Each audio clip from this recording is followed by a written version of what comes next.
Hi, my name is Alison, and I just wanted to share my testimony about how God has changed my life this weekend, the last 3 days at the Jesus Centre here in Denmark.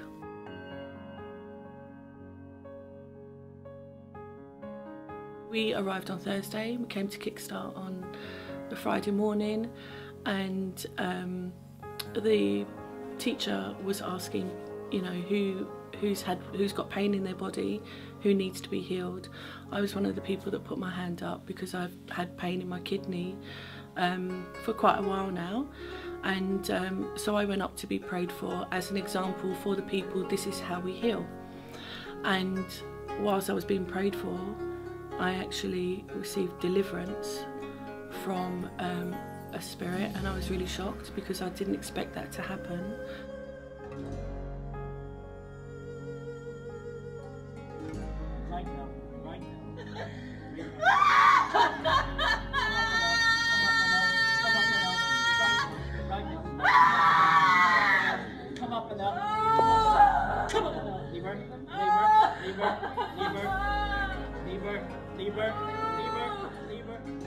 But I got set free from something that's been troubling me for a long time.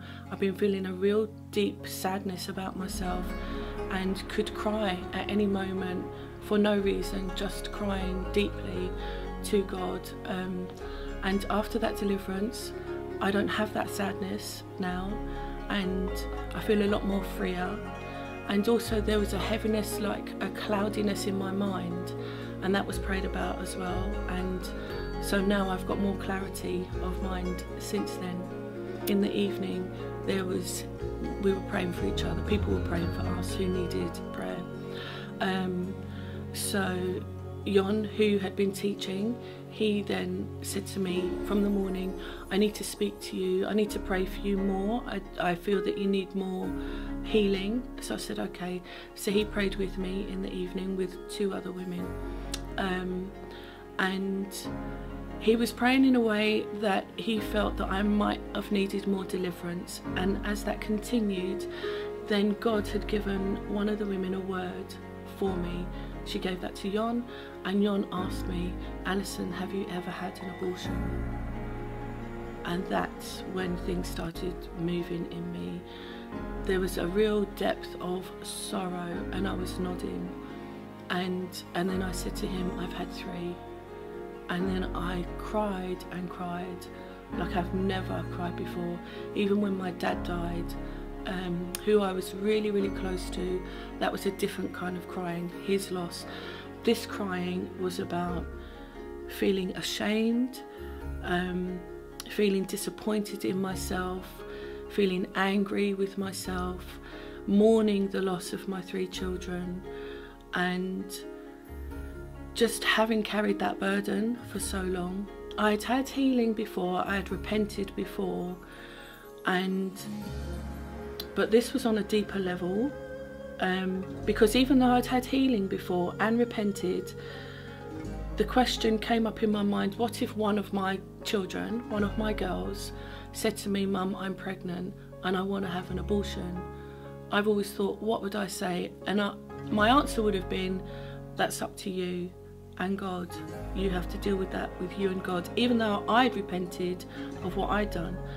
But yesterday, after facing up to the fact that I've actually murdered 3 children, 3 unborn babies, I made that decision for them. I didn't take responsibility before that. I dismissed it because medically we're taught, oh, it's just like, you know, it's not really a human being. So that was my way of dismissing everything. But yesterday, whilst I was crying, the more I cried, it was because the deeper I understood what I had done, that I'd actually caused murder within my own womb. And now God was asking me to take responsibility for that, and ownership that I had not allowed these 3 people to be born to live their lives on this earth. And yeah, there was such depth of crying like I've never experienced before. And as Jon was praying for me, he was asking me to forgive myself. And I couldn't, for a long time, I just couldn't say to myself, I forgive you for what you've done. And he was saying to me, you know, God forgives you. Any other thing, maybe I could say, yes, I know that God's forgiven me, but I couldn't even receive that God had forgiven me. And the more he prayed and said, God is forgiven, I said, no, no, no. I just couldn't receive it. And I cried for a long time. Eventually, I was able to receive God's forgiveness, which then led me to be able to forgive myself. And why I'm sharing this is because, yes, it's very personal, but no, I'm not guilty anymore. I don't feel ashamed anymore. I feel totally forgiven by God. I've totally forgiven myself. And people out there need to know that there is nothing, absolutely nothing, that God will not forgive you for. You just need to come to him, be honest with yourself, bring it to God and be honest. I just want to say to you, if there are things in your life that you're ashamed of, that no one knows about, you need to confess it to someone, because the enemy will hold you in that place and he will stop you moving where God wants you to move, and you can't be trapped. You have to be set free, because that's what life abundance is. What Christ talks about is that setting us free. It's not about the bling and the car and all. It's the freedom that he gives. And all the praise goes to him for the freedom that he brings.